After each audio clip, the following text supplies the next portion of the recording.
वैसे देखिए तो सारी लिखा पढ़ी कार्रवाई सब हो चुकी होगी। अब उसके एक्सपेक्टेशन करने का कोई मतलब नहीं है, क्योंकि हमारी बात अब वहाँ तक पहुँचेगी नहीं कि वो उसमें कुछ बदलाव कर सके। और बाकी व्यापारी की इच्छा यही रहती है कि व्यापारियों का उत्पीड़न कम हो। सही व्यापारी जो सही कार्य कर रहा है उसका तो उत्पीड़न होना ही नहीं चाहिए। जो व्यक्ति गलत कार्य कर रहा है उसके साथ उस तरह से कठोर कार्रवाई होनी चाहिए। मिलावटी चीज़ें, नकली चीज़ें जो भी बन रही हैं उनके ऊपर ज़रूरत से ज़्यादा कड़ा कानून लाना चाहिए, जिससे कि कम से कम जो लोग मिलावटी चीज़ें जैसे दवाइयाँ, अभी सिरप का बहुत बड़ा स्कैंडल था, या खाने पीने की खाद्य सामग्रियों में खोआ है, पनीर है, दूध है, इन सबों में जो मिलावट होती है जिसके वजह से व्यक्ति अस्वस्थ हो रहा है, उसके वजह से इन सब चीज़ों में मिलावट जो है एकदम ख़त्म होनी चाहिए। इसके लिए सरकार को कड़े से कड़ा कानून लाना चाहिए। और एक मेरी रिक्वेस्ट है भारत के सर्वश्रेष्ठ और सबसे अधिक बोल्ड माननीय मुख्यमंत्री महोदय उत्तर प्रदेश के, इनसे कि जो अल्पसंख्यक हैं वाकई में उनके लिए जो कार्य किया जाए, और जो खाली नाम के अल्पसंख्यक रह गए हैं उनके लिए जो ये सुविधाएं हैं उनको बंद कर करके जो रियल में अल्पसंख्यक है उनको ये सुविधाएं दी जानी चाहिए। से देखता है क्या कुछ सरकार से अपेक्षाएं हैं? हमारी अपेक्षाएं तो बहुत सारी होंगी, क्योंकि बड़ा प्रदेश है तो हमारे व्यापारी की उम्मीदें बहुत ज़्यादा होंगी। नमस्कार, मैं नितिन कुमार जायसवाल, अध्यक्ष समस्त व्यापार मंडल गोरखपुर। हम सरकार से पहली बात ये कहना चाहेंगे कि आज आप देख रहे हैं कि अमेरिका हमारे ऊपर लगातार टैरिफ थोप रहा है और हम अमेरिका को कुछ जवाब नहीं दे पा रहे हैं। हम 140 करोड़ की देश के जनता है, 22 करोड़ की जनसंख्या हमारी यूपी का है, लेकिन उसके बाद भी अमेरिका की सबसे बड़ी दादागिरी का कारण है कि वो सबसे बड़ा उपभोक्ता है। हम अपने प्रदेश को सबसे बड़ा उपभोक्ता क्यों नहीं बना पा रहे? जनसंख्या तो हमारी सबसे बड़ी है, उसका कारण है कि रोज़गार की कमी। अगर हमारा सारा युवा या हमारी जनता को रोज़गार ज़्यादा से ज़्यादा मिलेगा तो उसके बाद वो ज़्यादा हमारे उपभोक्ता भी बढ़ेंगे, क्योंकि उसके बाइंग कैपेसिटी बढ़ेगी। इसके लिए सबसे बढ़िया मैं तरीका बता रहा हूँ रोज़गार देने का, कि सरकार आज देख रही है कि हर जगह अतिक्रमण से परेशान है। जहाँ भी खाली जगह मिल रहा है लोग अतिक्रमण कर ले रहे हैं।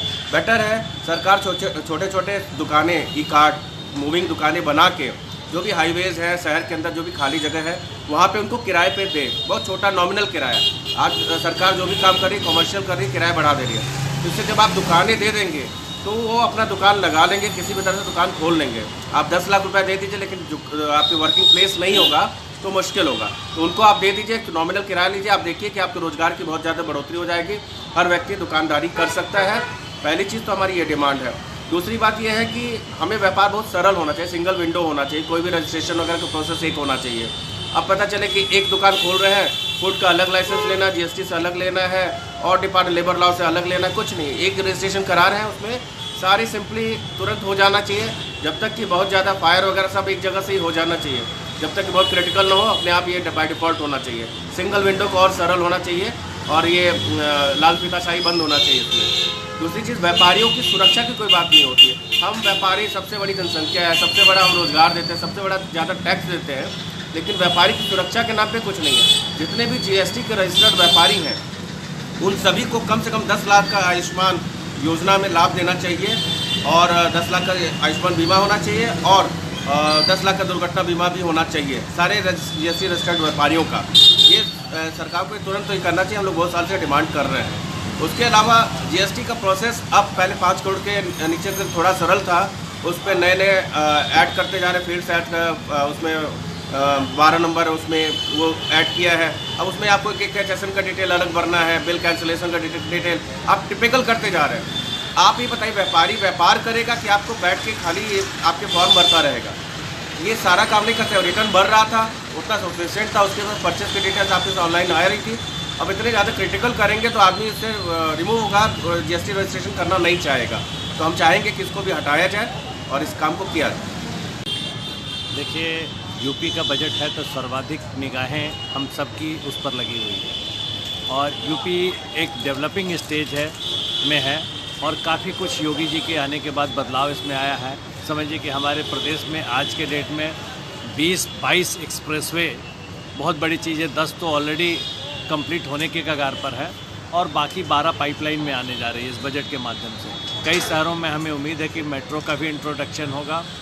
और आप देखिए कि यूनिवर्सिटी मेडिकल कॉलेजेस का तो प्रदेश में जाल, जो हम दक्षिण जाते थे बच्चों को पढ़ाने के लिए, वो आज हमारे प्रदेश में भरमार हो गई है। तो शिक्षा, स्वास्थ्य, इन क्षेत्रों में काफ़ी काम हुआ, इंफ्रास्ट्रक्चर पर काम हुआ, रोड डेवलपमेंट पर, महिला सुरक्षा, गर्ल्स हॉस्टल, इन सब पर सरकार की निगाहें रहेंगी।